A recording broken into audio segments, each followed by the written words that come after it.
Hello friends, how are you all? Once again, I Pragya Sekhri welcomes you to my channel Maestro Study Lab. First of all, I'm extremely sorry for not uploading new videos. But I'm back with lots of zest and knowledge which I'm going to share with you all in my upcoming videos on a regular basis. So guys, अभी तक मैं आप सबके साथ commerce micro lesson plan की 4 skills share कर चुकी हूँ और आज मैं बाकी की बची 4 स्किल्स आप सभी के साथ शेयर करूँगी. So let's get started. So our 5th skill is illustration with example. जैसा कि मैंने आपको SST माइक्रो लेसन प्लान में भी बताया था कि इलस्ट्रेशन का मतलब होता है कि जब भी हम किसी चीज़ का एग्जाम्पल देते हैं तो हमें उसे कोई भी लाइव चीज़ दिखाकर समझाना होता है. सबसे पहले हम इस पेज पर माइक्रो टीचिंग स्किल के जो कॉम्पोनेंट्स हैं इलस्ट्रेशन विद एग्जाम्पल के वो लिखेंगे. Now let's discuss pupil teacher activities and pupil activities. जो मेरा टॉपिक है मनी, मैंने इस पेज पर उसके आगे के टॉपिक को एक्सप्लेन किया है. Let's read. We have already studied about metallic money, so now we will discuss about paper money and credit money. मैंने इस पेज पर पेपर मनी को एक्सप्लेन किया है एंड मैंने इस एक्सप्लेनेशन को इलस्ट्रेशन के थ्रू बच्चों तक पहुंचाया है. जैसे कि आप नीचे देख सकते हैं कि मैंने पेपर मनी की पिक्चर्स को A4 शीट पर पेस्ट किया है. अब प्यूपिल एक्टिविटीज़ में हम देखेंगे स्टूडेंट्स लिसन केयरफुली, मतलब कि जब मैं इस टॉपिक को बच्चों को एक्सप्लेन कर रही थी तो बच्चे उसे ध्यान से सुन रहे थे. And components of teaching skill में मैंने लिखा है examples are shown with colour pictures on A4 sheets. मतलब कि जो मैं एग्जाम्पल्स बच्चों को पेपर मनी के दिखा रही थी वो मैं A4 शीट्स पर कलर पिक्चर्स बच्चों को शो कर रही थी. इसे ही इलस्ट्रेशन बोलते हैं. मतलब कि जब भी हम बच्चों को किसी चीज़ का एग्जाम्पल देते हैं तो हम उसे बच्चों को लाइव दिखाकर समझाते हैं and that is called illustration with example. Now let's discuss about rating scale.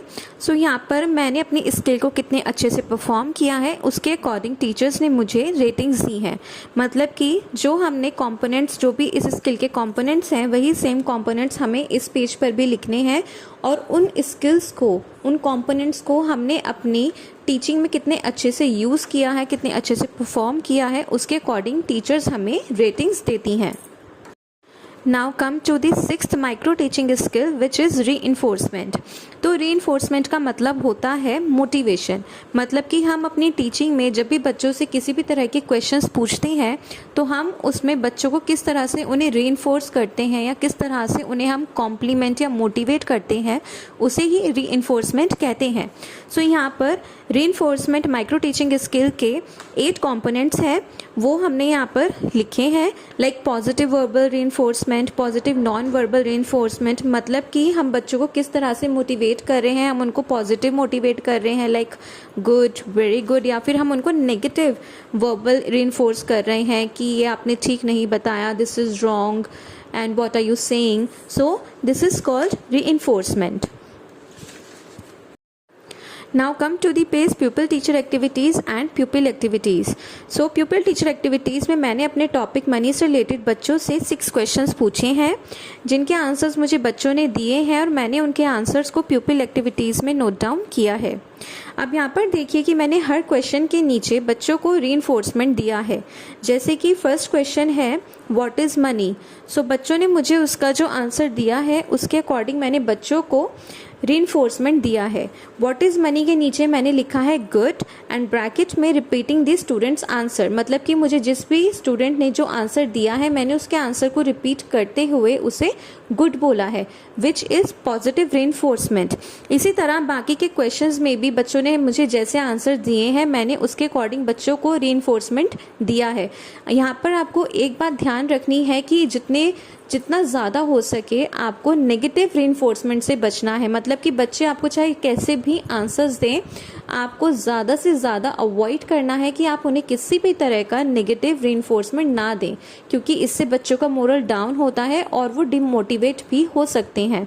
आपको जितना ज़्यादा से ज़्यादा हो सकता है उन्हें पॉजिटिवली ही रीइंफोर्स करना है, पॉजिटिवली ही उनको मोटिवेट करना है. Now last page of this scale is rating scale.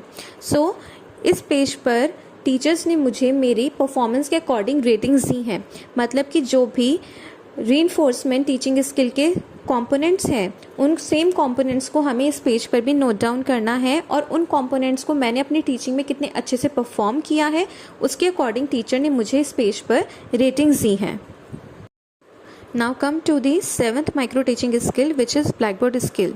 सबसे पहले हम इस पेज पर ब्लैक बोर्ड स्किल के जो भी कंपोनेंट्स हैं उन्हें नोट डाउन करेंगे, like appropriate gap in alphabets, appropriate gap in words, equal size of words, write a straight line on blackboard, short and clear words, underline of main points, use of colorful chalks, equal space between two lines and continuity in blackboard work।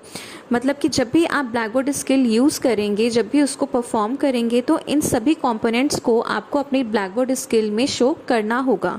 जैसे कि जो भी आप alphabets लिखेंगे उनमें appropriate gap होना चाहिए, आपके वर्ड्स में अप्रोप्रिएट गैप होना चाहिए, आपकी लाइन बिल्कुल स्ट्रेट होनी चाहिए, आपके जो वर्ड्स हैं जिन्हें आप लिखोगे वो आपके इक्वल साइज़ के होने चाहिए, मेन पॉइंट्स को आपको अंडरलाइन करना होगा या फिर कलरफुल चॉक से लिखना होगा, 2 लाइंस के बीच में इक्वल स्पेस होना चाहिए। सो इन सभी कंपोनेंट्स को ध्यान में रखकर आपको अपनी इस स्किल को परफॉर्म करना है। Now let's discuss pupil teacher activities and pupil activities.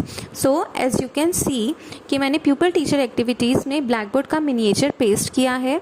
मतलब मैंने बच्चों को अपने टॉपिक को पढ़ाते हुए जो भी ब्लैकबोर्ड पर लिखा था या जो भी उनको ब्लैकबोर्ड पर मैंने समझाया था वो सभी मैंने यहाँ पर इस मिनिएचर में भी लिखा है।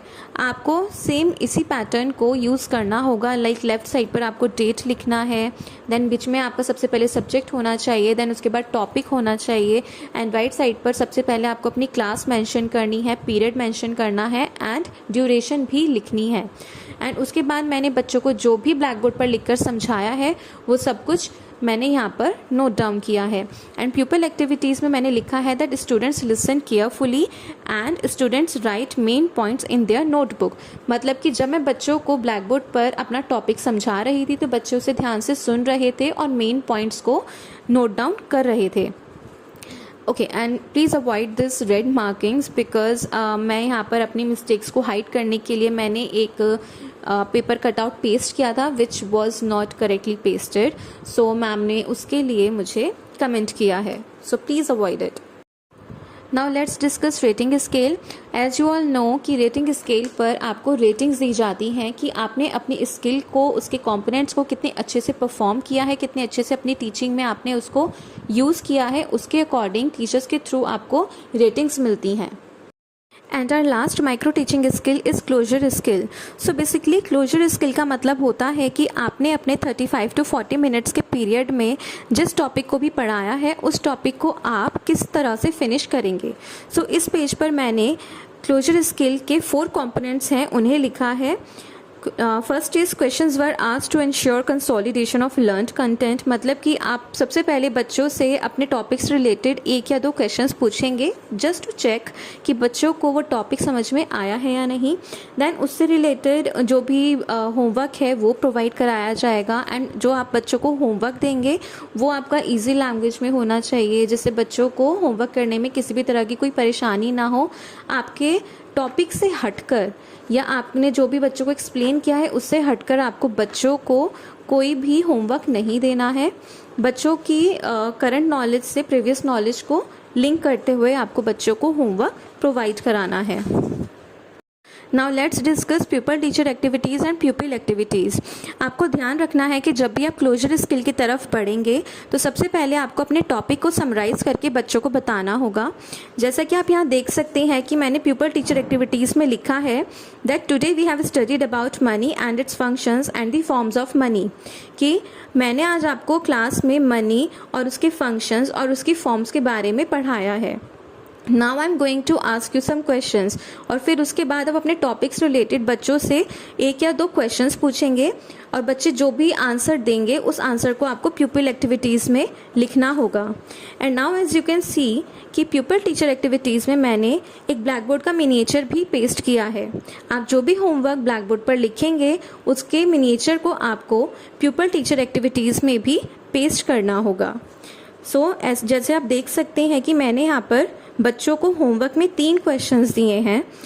इसी तरह से आपको भी बच्चों को होमवर्क प्रोवाइड कराना होगा। एंड देन पीपल एक्टिविटीज़ में आपको लिखना होगा, students note down the questions in their notebook, कि आपने जो भी होमवर्क बच्चों को दिया है बच्चे उस होमवर्क को अपनी नोटबुक में लिख लेते हैं। And again the rating scale, आपने अपनी स्किल को जिस तरह से परफॉर्म किया है उसके अकॉर्डिंग टीचर्स के थ्रू आपको रेटिंग स्केल में रेटिंग्स दी जाती हैं।